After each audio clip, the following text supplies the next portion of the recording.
Hello केम छो बधा मजामां बधाने मारा जय श्री कृष्ण। आज આપણે શ્રાવણ મહિનો ચાલુ છે તો આજે આપણે એક ફરાળી રેસીપી લઈ આવ્યા છીએ ફરીથી। તો આજે આપણે ઈડલી બનાવશું। હવે ઈડલી બનાવવામાં કોઈ આથો કે કાંઈ વધારે મહેનત કરવાની જરૂર નથી હોતી। તો તેના માટે આપણે સાબુદાણા છે, સામો છે અને દહીં છે, ખાવાની સોડા છે થોડીક અને મીઠું છે। તો પહેલાં આપણે સામો અને સાબુદાણાને દહીં નાખીને ક્રશ કરી લેશું। તો મેં સામો અને સાબુદાણાને ક્રશ કરી લીધા છે દહીં નાખીને। અને હવે આપણે એમાં ટેસ્ટ પ્રમાણે મીઠું લઈ લેશું અને થોડીક ખાવાની સોડા કે ઈડલી સોફ્ટ થાય અને થોડુંક આપણે એમાં તેલ ઉમેરશું। હવે ઈડલીનો સ્ટેન્ડ છે એમાં પણ થોડુંક આપણે તેલ લગાવી લઈએ એટલે આપણી ઈડલી ફટાફટ નીકળી આવે।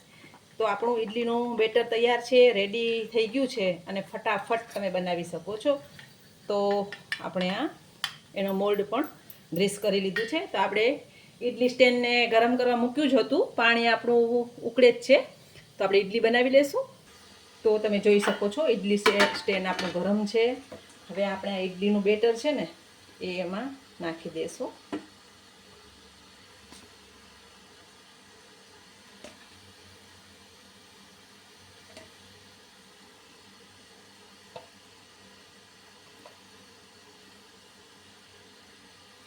હવે આપણે આને 10 થી 15 મિનિટ માટે બફાવા દેવાની છે અને ફાસ્ટ ગેસ ઉપર।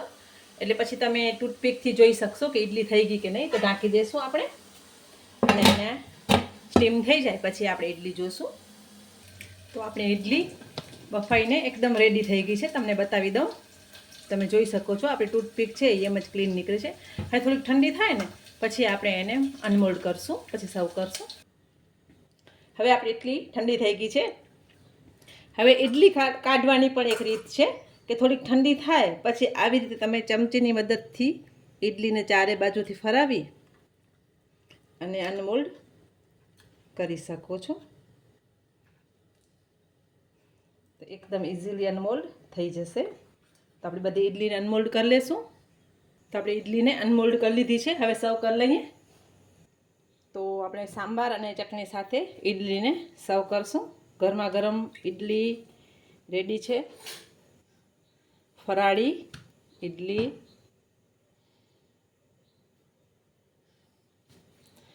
અને એકદમ ટેસ્ટી એવી ઈડલી આપણી તૈયાર છે।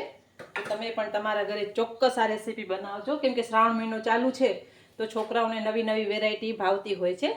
તો સાંભાર અને ચટણીની રેસીપી આપણે આગળ વિડીયો અપલોડ કરેલું છે, એમાં તમે જોઈ શકો છો અને બનાવીને સર્વ કરજો, એકદમ સરસ બને છે। તો બધાને મારા જય માતાજી।